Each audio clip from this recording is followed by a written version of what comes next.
Olá, pessoal que faz o curso aí da especialização. Nossa videoaula de hoje vai falar para vocês sobre o que é uma progressão aritmética, ou popularmente, como é chamada, uma PA. Para a gente entender um pouco sobre as progressões aritméticas, vamos conhecer um pouco como é que ela funciona e qual sua aplicabilidade no mundo da matemática.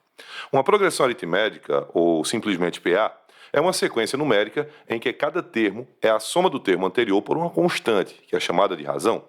Existem expressões matemáticas para determinar o termo de uma PA para calcular a soma dos seus n primeiros termos.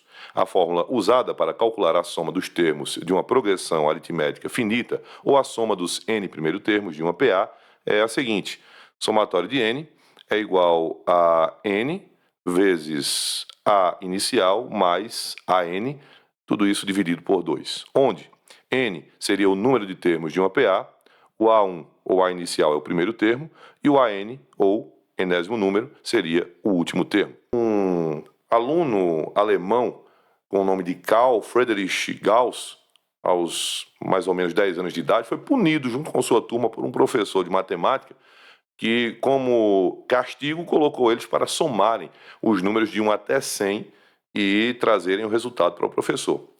O Gauss se destacou ao fazer essa soma muito rápido. E aí gerou aquela curiosidade, aquela especulação, como é que ele teria conseguido somar tão rapidamente os números de 1 até 100? Ficou aí a descoberta da progressão aritmética, como é a aplicabilidade dessa regrinha para auxiliar em cálculos que parecem ser tão complexos, tão complicados. Na prática, funcionou da seguinte forma. Vamos acompanhar. Se a gente fosse somar os números 1 mais 2, mais 3, mais 4, mais 5, mais 6 e assim sucessivamente até chegarmos a 100, seria um pouco complicado, né? A gente pode tentar então. 1 mais 2, 3, mais 3, 6, mais 4, 10, mais 5, 15, mais 6, 21 e segue-se aí até chegar em 100. A gente pode até correr o risco de se perder no caminho e errar a contagem e ter que começar tudo de novo. Porém, qual foi a técnica aplicada pelo alemão, o Carl Friedrich Gauss, para resolver isso o mais rápido possível? Ele pegou o primeiro termo, termo 1, e somou com o último termo, o termo 100. 1 mais 100, nós temos o valor de 101. Depois ele pegou o segundo termo e somou com o penúltimo termo. 2 mais 99 também nos dará o valor de 101. E assim ele seguiu, somou o terceiro termo e o antepenúltimo, que também deu 101. Chegou a uma situação em que ele fecharia, né, os espaços exatamente na metade desses valores de 1 até 100, ou seja, ele chegou ao termo 50 e o termo 51, que daria aí também 101.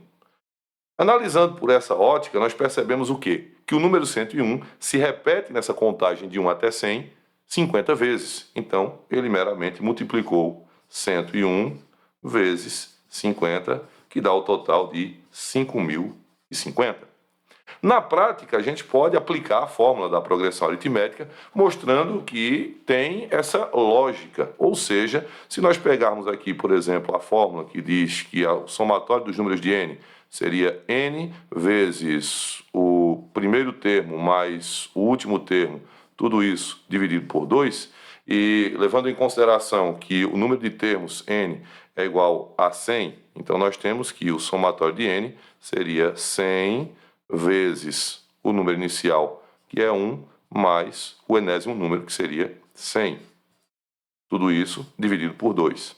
Aqui nós já podemos simplificar, né? Podemos dizer que o somatório de n é 50 vezes 100 mais 1, 101, que já chega no termo que o Friedrich Gauss conseguiu chegar, né? O somatório de n seria 50 vezes 101, que dá 5.050.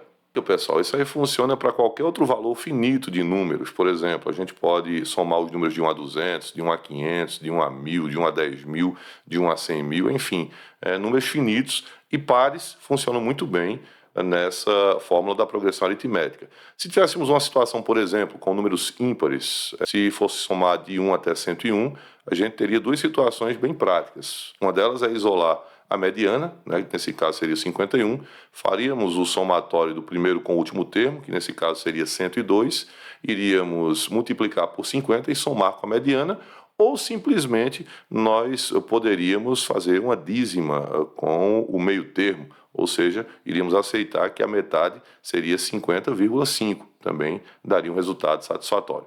A seguir, temos aí um exemplo de exercícios para a gente praticar um pouco mais as progressões aritméticas e ajudar a fixar a ideia na cabeça do pessoal. Esse aí é o nosso trabalho. Muito obrigado aí pela atenção de todo mundo. Um grande abraço. Tchau.